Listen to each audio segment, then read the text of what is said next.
Pero según su respuesta dijo órganos jurisdiccionales. Si hubiera dicho órganos jurisdiccionales civiles sí. o mercantiles, ¿no cree que cambia mucho la respuesta? Sí, licenciado. Bueno, entonces hago la aclaración para todas y todos. Solo los asuntos de materia civil y mercantil, porque hay procesos orales en laboral, en penal, pero esos son objeto de estudio de una rama del derecho procesal diferente. Aquí el curso que estamos estudiando se denomina Derecho Procesal Civil y Mercantil. Esta reflexión hacia dónde apunta, que en el examen no me van a responder asuntos del proceso penal o el proceso laboral, porque se tienen que ceñir a esta materia. Regresamos a la pregunta inicial, Alejandra, y estoy seguro que me va a dar buena respuesta. Cuando hablamos de, ahorita eso es lógica, no es entrar a ver los diferentes asuntos. ¿Qué significa que estos asuntos van a discutirse en materia de un juicio oral?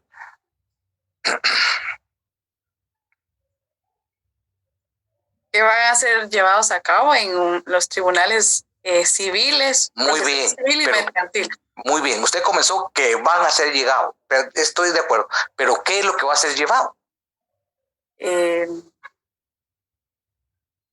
Su respuesta es parcialmente correcta, que van a ser llevados en un, y yo le diría, y en la vía de un oral civil, porque en civil hay un juicio de conocimientos, ordinario, oral, sumario, ejecutivo en la vía premio y procesos cautelares. Entonces no podemos dejar la válvula abierta de ser genéricos, Alejandra. No, son asuntos, le voy a dar la respuesta, asuntos que van a ser discutidos en un juicio oral, quiere decir los supuestos que regula el 199, que por su importancia los voy a explicar uno por uno, son materias, asuntos que se van a tramitar en juicio oral. Quiere decir que si existe un hecho a dirimir en oral jurisdiccional de esta materia, de los 5 puntos, se tiene que tramitar en juicio oral. Por consiguiente, si un asunto de menor cuantía lo voy a plantear a un juicio ordinario, el juez no va a ser competente, por razón de que es materia de un juicio oral. Y la otra parte, si es que se le diera trámite, que no lo creo, puede interponer una excepción. ¿Estamos claros? Solo estoy en la parte del título. Solo porque si no entendemos el título, no vamos a poder captar que esas materias, esos asuntos, esos supuestos, esa casuística, Alejandra, se va a discutir en un juicio oral. Estamos clarísimos, ¿verdad, Alejandra? La observo que lo tiene muy claro. ¿Es correcto? Sí, licenciado, ahí voy entendiendo un poco. No, va perfecto, va perfecto. Ahora necesito que me lea el numeral 1 y numeral 2 del artículo 199. Pero del 199 necesito que me lea desde el epígrafe, desde el título. Y solo el numeral 1 y 2. Ok. Dice, se tramitarán en juicio oral los asuntos de menor cuantía, numeral 1. Numeral 2, los asuntos de ínfima cuantía. Hasta ahí, ahora lo explico. Gracias por participar, Alejandra. Gracias, licenciada. Laura lo introdujo en la discusión de la clase de hoy. Entonces les voy a dejar una tarea, aunque ella ya dio parte de la respuesta. Quiero que anoten la siguiente investigación que ustedes van a hacer. ¿Parados para anotar? La pregunta es la siguiente. ¿Cuál es la normativa emitida por un acuerdo de Corte Suprema de Justicia que regula los asuntos de menor cuantía? Pregunta 2. ¿Cuál es el monto de conformidad con esta disposición de menor cuantía? ¿Cuál es el monto? Hay que escribir el número en dinero. Tercer pregunta. ¿Cuál es la normativa de la Corte Suprema de Justicia que regula los asuntos de ínfima cuantía? Y la pregunta 4, ¿cuál es el monto de ínfima cuantía. Ya les ayudé, son acuerdos de Corte Suprema de Justicia. Entonces, en este ejercicio que estamos haciendo, que es muy importante que ustedes investiguen, o pueden investigar electrónicamente incluso, es buscar los acuerdos de Corte Suprema de Justicia que regulen cuándo hay menor cuantía, cuándo hay ínfima cuantía. Entonces, esa es una investigación que ustedes tienen que hacer y es fundamental porque los asuntos de menor cuantía y de ínfima cuantía se van a discutir en un juicio oral. Se recuerda que siempre que he explicado la competencia hago relación a 3 elementos. La competencia por razón de materia, existe materia penal, laboral, familiar, civil, esto es materia civil. Por competencia por razón de la cuantía. Este es lo que estamos haciendo referencia en este momento, y una competencia por razón de territorio. Incluso la cuantía, la ínfima cuantía, hemos observado cambia en relación a la ubicación del órgano jurisdiccional. Pregunto, ¿las interrogantes, las 4 interrogantes, son claras? ¿Escucho a alguien? Doctor, buenas tardes. Buenas tardes. Yo solo tengo una pregunta no logré terminar de apuntar la pregunta número 2. No sé si la podría repetir, por favor. Bueno, Maite, yo no me las aprendí en el orden, pero se las voy a... ¿Cuál es la 4? No, pero sí se las voy a repetir como deben estructurarse. Le voy a repetir todas, por si eso le va a servir a cualquiera que tenga una duda, pero que le prometa cuál es la 2, quizá. Usted lo que tiene que buscar es los acuerdos de Corte Suprema de Justicia que regule la menor cuantía. Pregunta 1. Sí. Pregunta 2. Esa menor cuantía, ¿a cuánto equivale en dinero? ¿Serán 10,000, serán 20,000, será 50,000, será 100,000? ¿Y eso dónde se lo regula? En ese acuerdo de Corte Suprema. Sigamos, Maite, con la número 3. El acuerdo de Corte Suprema que regula la ínfima cuantía. Y el 4, ¿a qué monto asciende una ínfima cuantía? ¿Serán 20,000? ¿Será? Y algo importante, y gracias a Maite voy a agregar otra pregunta. No, es que es importante. Gracias a Maite. La pregunta es, ¿la menor cuantía e ínfima cuantía funciona por igual en todo el territorio de la República? No. ¿Y eso dónde está la respuesta? En la normativa que ustedes van a investigar de la Corte Suprema de Justicia. Maite, eso ya lo hablamos con Laura. Esa última pregunta usted la sabe. ¿Cuál es su respuesta? No quiero que me diga sí o no, pero argumente, razone, explique por qué. ¿Cuál es su respuesta a la 5ª pregunta? Lo hablamos con Laura. Claro, pues lo que se hablaba con Laura era de que la cuantía no se maneja de igual forma en lo que es el departamento de Guatemala como lo es el interior de la República. Así es. Y les explico también que han existido distintos acuerdos, no se desconecte, Maite, hay distintos acuerdos de Corte Suprema que han ido modificando la menor y la ínfima cuantía. ¿Por qué? Porque han ido, por el proceso inflacionario, han ido subiendo los montos para que conozca en este juicio oral. Entonces, la inflación ha hecho que esos montos, a través de los acuerdos diferentes sucesivos, se han ido incrementando. Ya observó Maite que aquí no habla de mayor cuantía. Sí, eso tenemos que hacer esa investigación. Y es fundamental porque es hablar en números. Y una demanda tiene un valor en números. Aunque también vamos a investigar las demandas de valor indeterminado. Otra pregunta, gracias a Maite. ¿Qué sucede cuando hay una demanda de valor? Porque no todas las demandas van a circunscribirse a un valor patrimonial. Una demanda que no tenga una vía específica, sea valor determinado, eso ya lo vimos. que no es del juicio oral, por supuesto, el asunto. Esa pregunta no es de juicio oral, pero ya tenemos que tener nosotros esa habilidad de esa última pregunta para poderla investigar. Perfecto. Pregunto, ¿puedo pasar a explicar el numeral 3 del 199? Y nos va a hacer favor de leerlo Maite. Solo porque yo voy a ir explicando uno por uno de los numerales. ¿No les parece a ustedes que es mejor que explique uno por uno que explicarlo de forma conjunta? ¿Qué piensa, Maite? Definitivamente es mejor que lo explique uno por uno.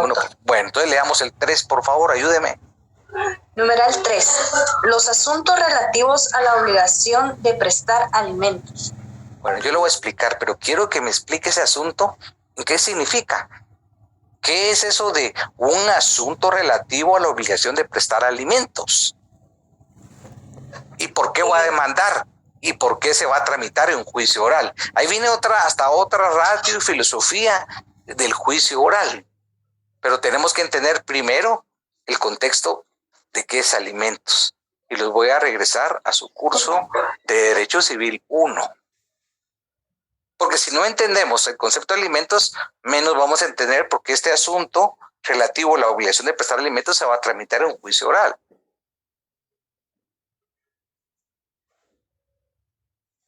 Vamos por lo general a lo específico. Primero, una definición de alimentos, Maite. Bueno, cuando hablamos de alimentos, es solo la comida que el alimentista. Ya estoy ingresando. Desayunamos, almorzamos y cenamos. Y ya estoy agregando alimentante, alimentista en esa relación jurídica, porque es una obligación, solo que es una obligación que no nace contractualmente, es una obligación que nace por disposición de ley. Y eso usted lo estudió muy bien, por eso sacó buenos resultados. Entonces, si le estoy echando flores, que fue buen estudiante con buen resultado, aquí me va a hacer quedar bien frente a sus compañeros. ¿Qué es alimentos? Se refiere al proceso volitivo material de comer. Exclusivamente a eso se reduce el concepto de alimentos.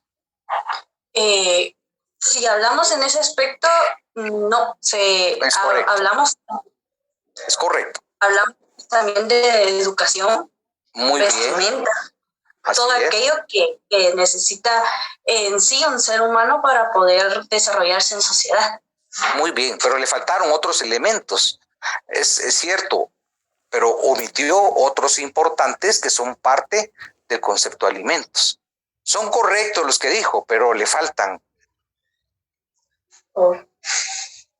No sé si mencionó la salud. Claro, sí, importante la salud. ¿Cómo se me puede olvidar? Maite, la educación. Eso sí lo mencioné. Bueno, vamos a recapitular y construir con Maite. El concepto de elementos, por supuesto, es lo material, el elemento volitivo, pero el Código Civil señala que comprende elementos más allá de ese proceso, como es también la educación, la salud, la vestimenta, si el niño necesita un tratamiento psicológico, niño, niña o adolescente, necesita un tratamiento psicológico, ojalá no sea un tratamiento psiquiátrico, que es mucho más oneroso, eso convierte también en la parte de obligación de alimentos. Si en el desarrollo del niño, niña, adolescente, hay un elemento fijo, mensual o periódico del desarrollo social y de distracción del niño, también al momento de que nos vayamos al juicio oral, va a ser parte de una cuantificación y debe ser parte de la pretensión. Porque en el derecho de elementos hay un principio que se llama proporcionalidad, que la cuota que se va a fijar es en función de las necesidades del alimentista y la capacidad económica del alimentante. De tal suerte que si en este caso el niño semestralmente o anualmente en su desarrollo social y espacio lúdico gozaba, por ejemplo, de que el padre le daba una visita a un desarrollo, a una visita a Disney, por ejemplo. Eso, si el niño periódicamente se logra probar que era parte de su desarrollo y que anualmente era llevado a Disney, eso también forma parte del derecho de alimentos. si el niño tenía la capacidad de pagarle unas clases de fútbol en X asociación deportiva, se paga mensualmente, todo va a depender del principio de la prueba.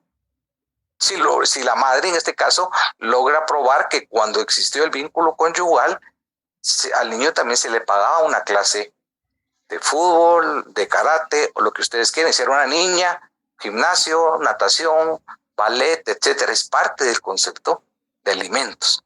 Lo que yo quiero subrayar es que es un concepto más amplio del alimento propiamente dicho y responde a ese principio de proporcionalidad. Estoy hablando de derecho civil 1 y más que derecho civil 1, derecho constitucional y el derecho humano, porque los alimentos es un derecho humano. Y sobre esa base, a ustedes en derecho civil 1 les explicaron cuál es el fundamento de alimentos. Maite, ¿cuál es el fundamento del derecho de alimentos? No me refiero al fundamento legal, no. Fundamento axiológico, de valores, de ese principio del ser humano. Hay un principio en la Convención de los Derechos del Niño que se llama el interés superior del niño, que es lo que tiene que prevalecer ante cualquier conflicto entre los padres, y cualquier decisión de la administración pública debe ir acorde al interés superior del niño. No es como aquellos padres que hagan un conflicto entre sí por la patria potestad del niño y el niño se convierte en un trofeo. Eso no responde a la Convención de Derechos del Niño. El juez debe privar el interés superior del niño sobre los intereses mezquinos de los padres, que en muchas cosas lo que menos les importa es la salud emocional, niño, niña, adolescente. Es como un conflicto, una guerra, quién se va a ganar el trofeo. Y eso no, en el proceso judicial no debe ser de esa naturaleza. Debe primar el interés superior del niño regulado en la Convención de los Derechos del Niño y en la Ley Pina. Sí sabemos que es la Ley Pina, ¿verdad? Vamos, Maite, el fundamento le va a dar vuelta al código, a su constitución, y esto que le voy a decir no lo va a encontrar ahí. En su clase yo nunca lo expliqué. El derecho a alimentos tiene por fundamento el derecho a la vida. Entonces, si ustedes ubican en el Código Civil, en el libro primero, donde se ha regulado alimentos, escriban una flecha y le ponen fundamento, 2 puntos, derecho a la vida. Es un derecho humano de primera generación que está en el propio texto constitucional, donde el Estado tiene que velar por la vida y el desarrollo integral de la persona. Entonces, advierten ustedes que nos fuimos a una pirámide kelseniana, a la cúspide, donde se cuenta el texto constitucional y las convenciones internacionales ratificadas por Guatemala.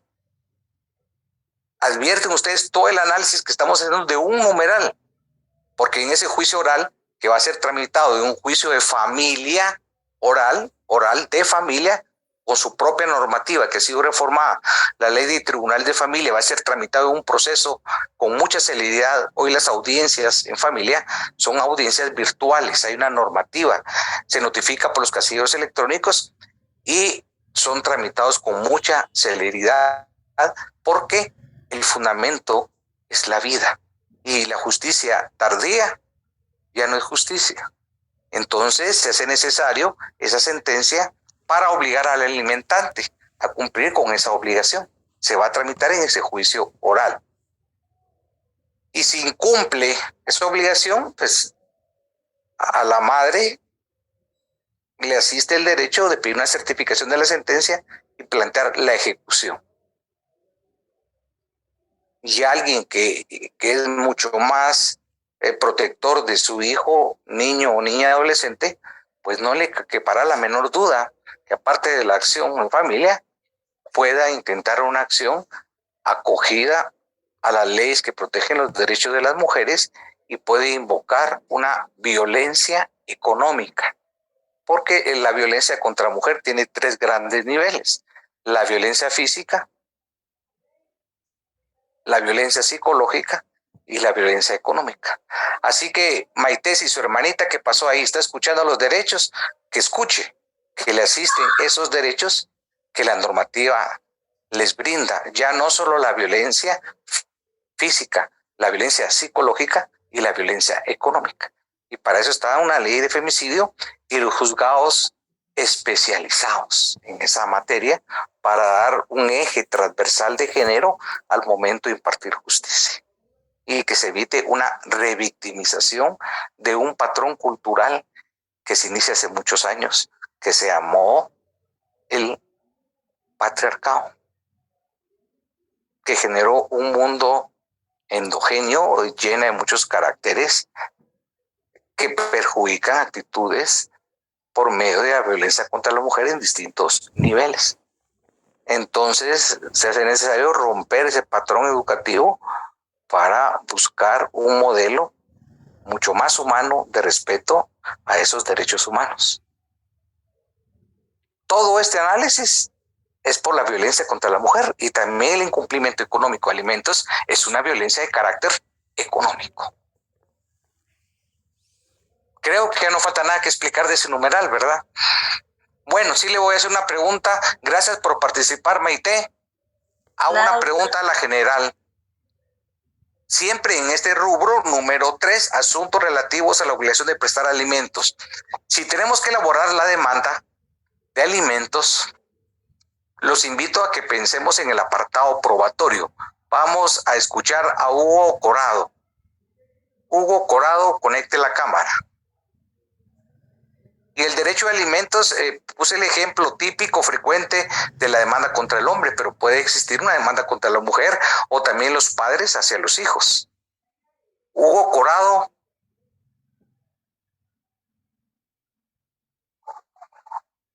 Buenas tardes, Lick. Hugo, en este momento estás preparando una demanda. Sí entraste a las clases anteriores donde expliqué los requisitos de la demanda y te lo explicaron en Procesal Civil 1. ¿Ya nos ubicamos en ese aspecto? Correcto, sí. Bueno, ya estamos en todos los requisitos y estamos en el apartado de pruebas de la demanda.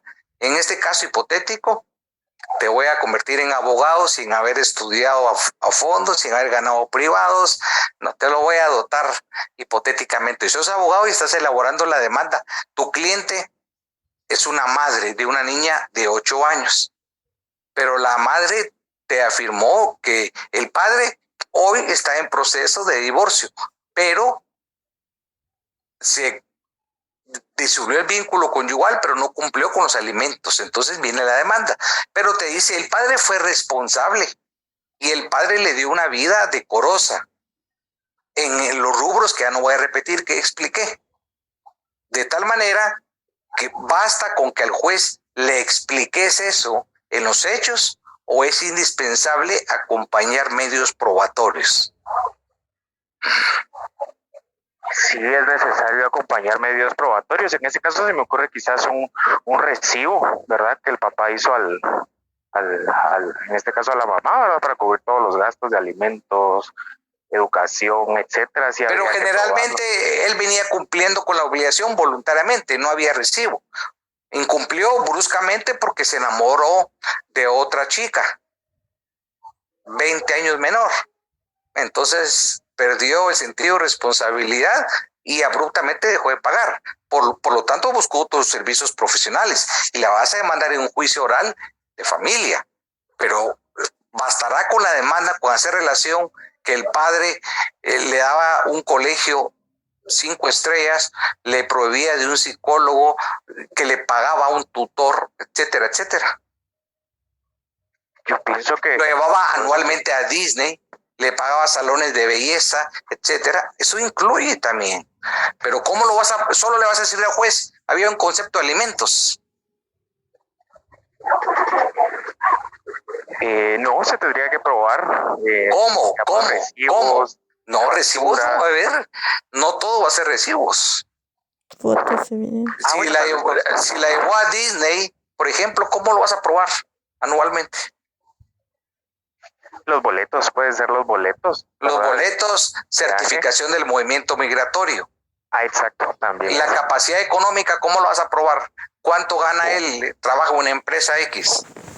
Eso con los recibos o las constancias. No, ya quítate la cabecita, recibos. Toda tu respuesta versa sobre recibos.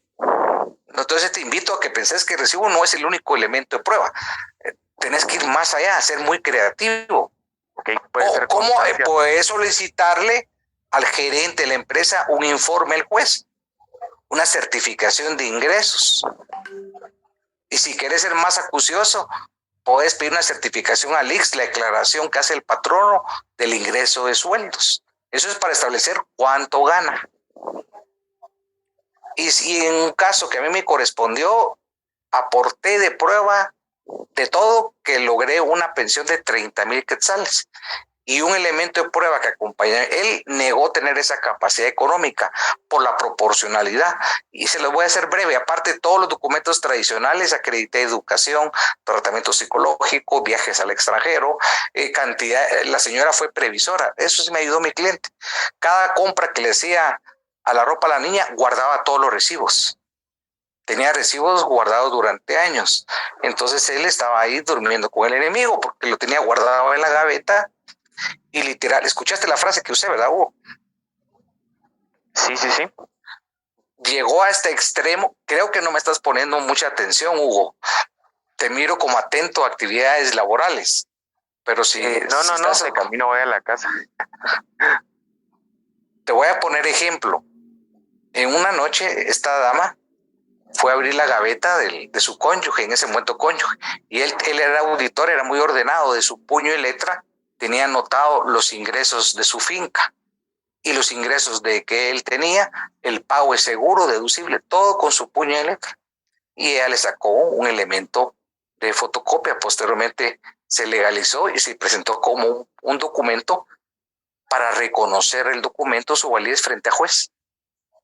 Ya te imaginas la trascendencia de ese enfoque económico. Y por si fuera poco, tenía estados de cuentas de su tarjeta de crédito. Ese método es infalible. Usted dice que está ganando 20,000 y mensualmente paga tarjetas de 60,000. ¿Qué te dice la lógica?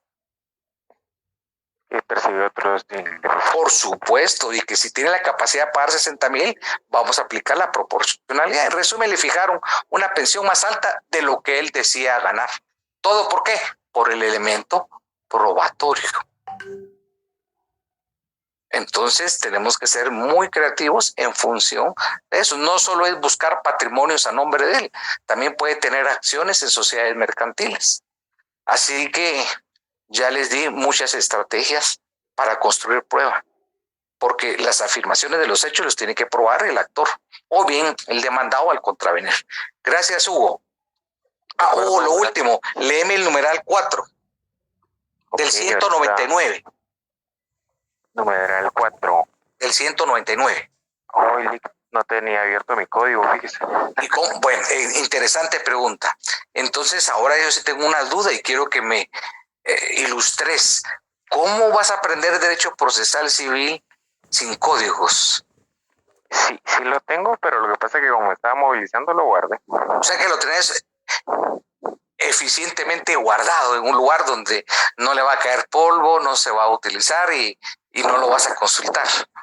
Lo tengo refundido en la mochila porque me estaba moviendo, estaba caminando. Y solo lo llevas de arriba para abajo, pero nunca abrís el código. Bien lo abro, pero en este caso en particular. ¿Una vez al mes? No, con más frecuencia. ¿Y un código actualizado? Sí, lo acabo de comprar. Y solo comprarlo recientemente te garantiza que esté actualizado. Solo que esté la portada nueva te garantiza. No, porque yo lo revisé. Eso sí. Si lo revisaste, perfecto.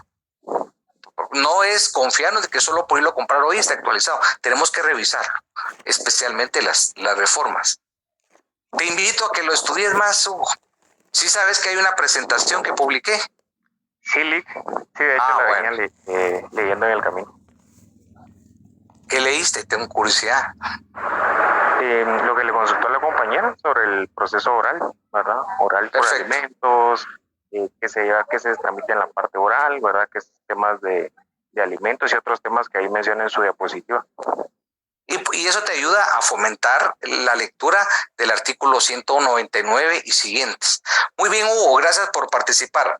El numeral 4 dice, rendición de cuentas por parte de todas las personas a quienes la ley o el contrato les impone esta obligación.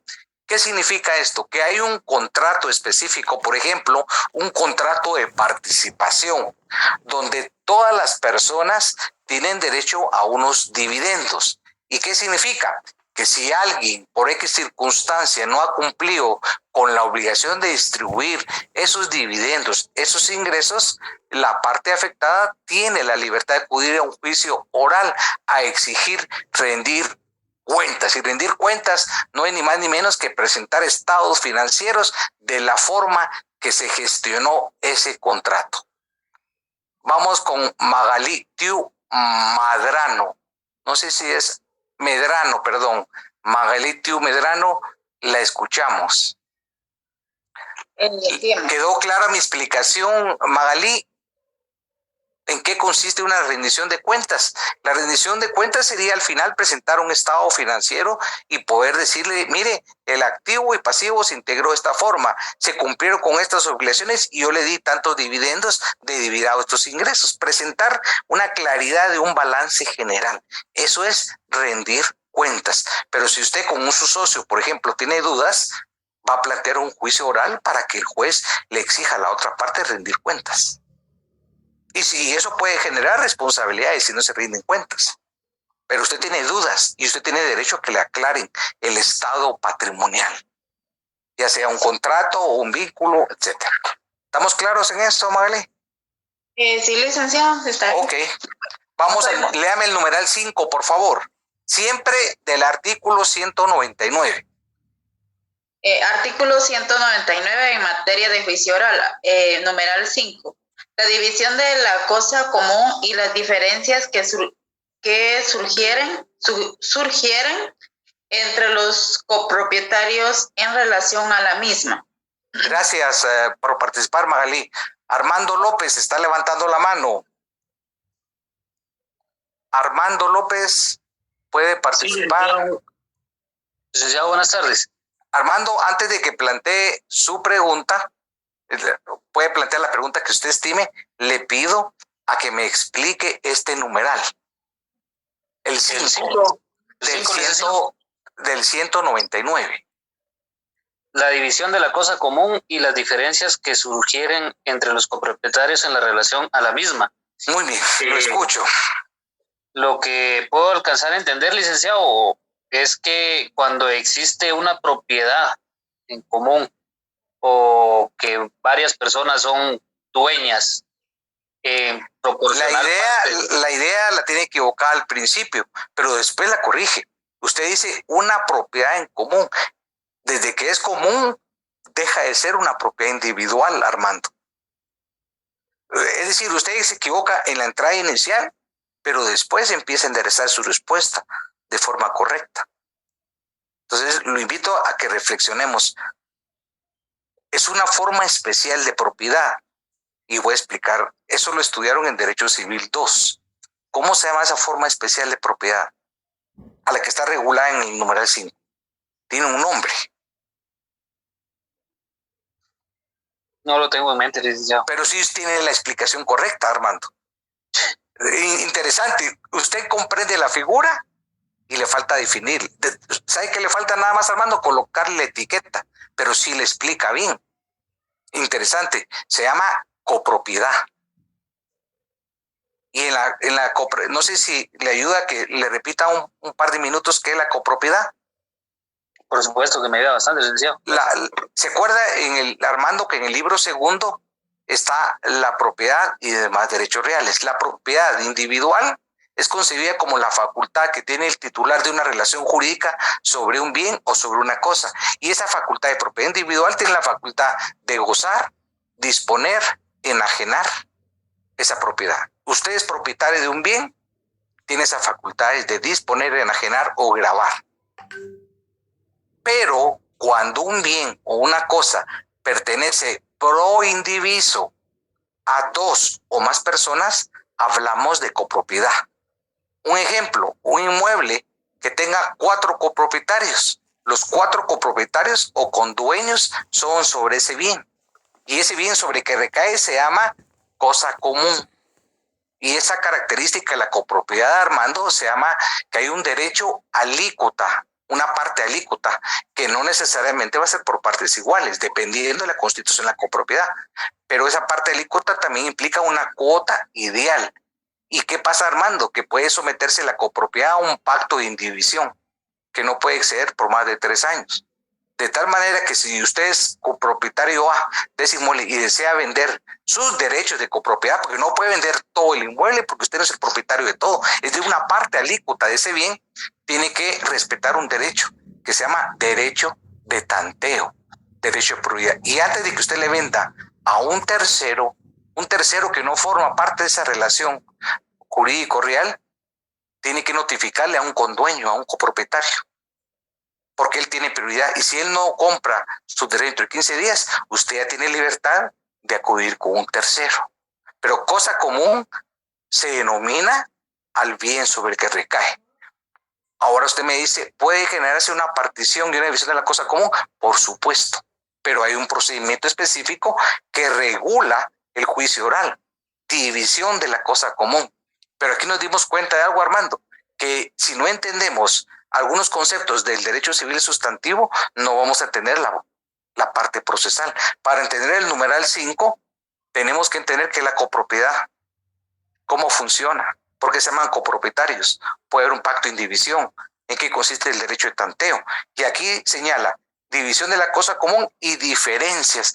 Quiere decir que si en ese régimen de copropiedad hay una diferencia, un conflicto entre un copropietario, dice, yo no quiero formar parte de esta copropiedad, entonces va a plantear un juicio oral solicitando la división de la cosa común. ¿En qué términos? En los términos que él estime pertinentes los elementos probatorios. Porque podía darse esa división de la cosa común, Armando, de forma voluntaria. Pero si hay un conflicto, usted con sus otros 3 copropietarios tiene diferencias y nadie quiere dividir la cosa común, usted acude a un juez. En ejercicio de su derecho con dueño. Usted va a tener derechos de copropiedad, no de propiedad. No sé si me logré explicar, Armando. La verdad, bastante, licenciado. Algunas cosas me quedé como en el aire, pero sí, el concepto en general sí lo alcancé a entender. Muy bien. Entonces estamos claros en el número 5 y escucho si había un comentario o pregunta suya de lo que usted quiera. Sí, licenciado, muchas gracias. Sí, con el tema del numeral 3, licenciado. Ok, sí, lo escucho. Perdón. El numeral 4, la rendición de cuentas. Muy bien. Usted explicaba que la rendición de cuentas era, yo entendí que se podía exigir a una persona cuando había lucro en las acciones de esta sociedad, por decirlo así. Más que lucro, una mala distribución o una distribución no equitativa, de conformidad con qué, con el porcentaje establecido en el contrato. Armando se recuerda que un contrato es ley entre las partes y ese contrato, usted y yo celebramos un contrato de participación o celebramos un contrato de sociedad anónima, lo que usted quiera, hay unas cláusulas específicas en cuanto a la distribución de utilidades. Y se establece una responsabilidad limitada para las pérdidas. De tal manera que ahí en esa cláusula se establece mensualmente o anualmente cómo se van a distribuir esas utilidades.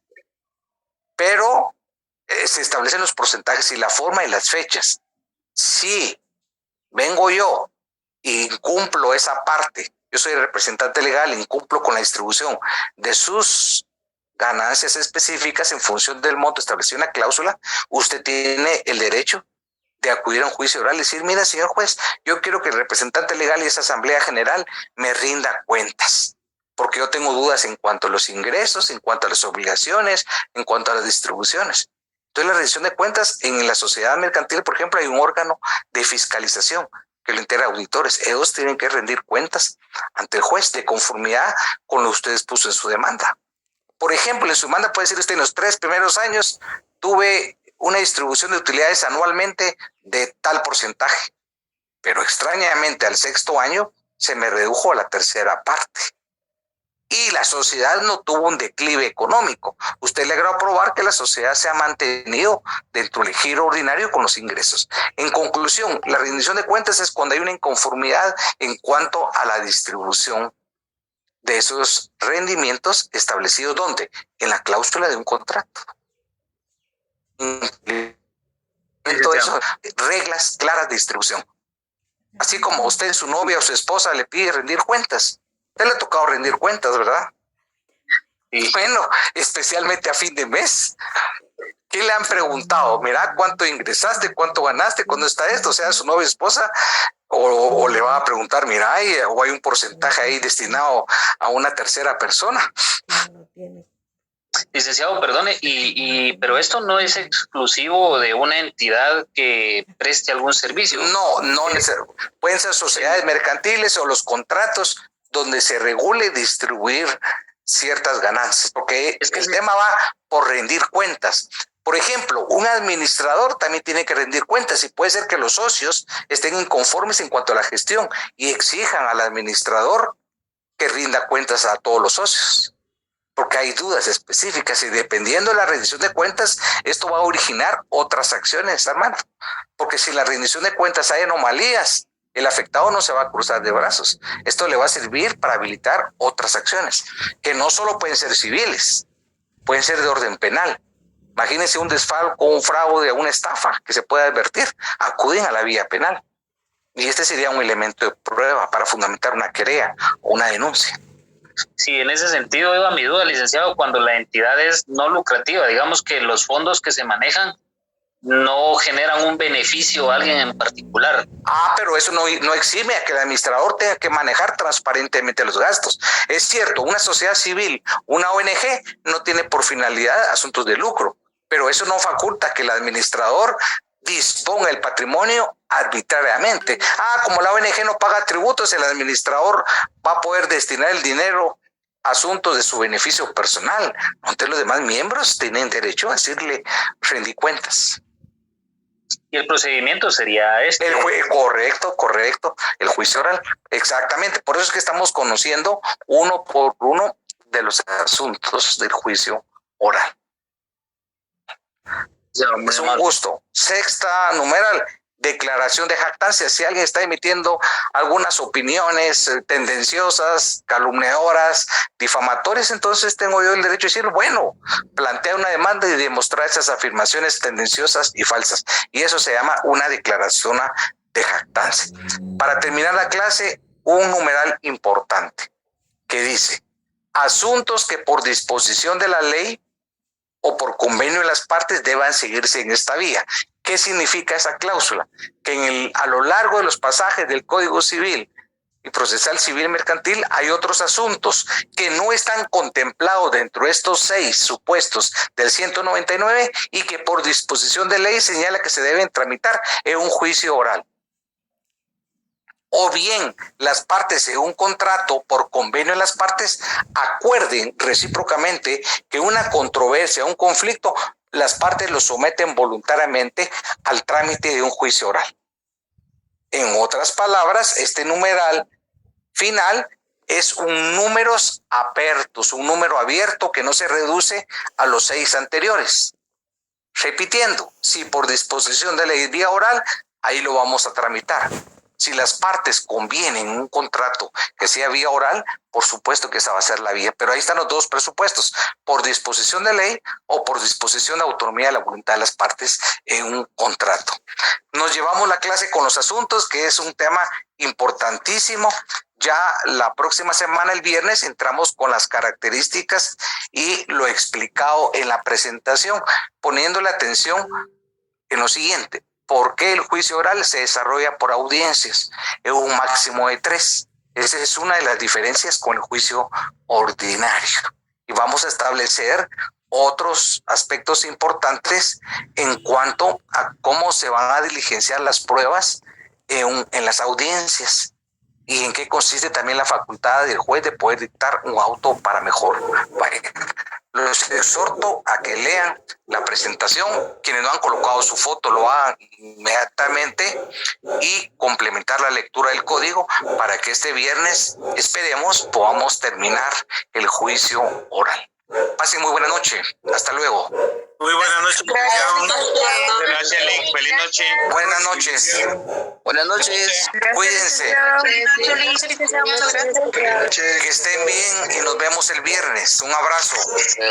Gracias, licenciado. Feliz noche. Muy amable. Gracias, licenciado.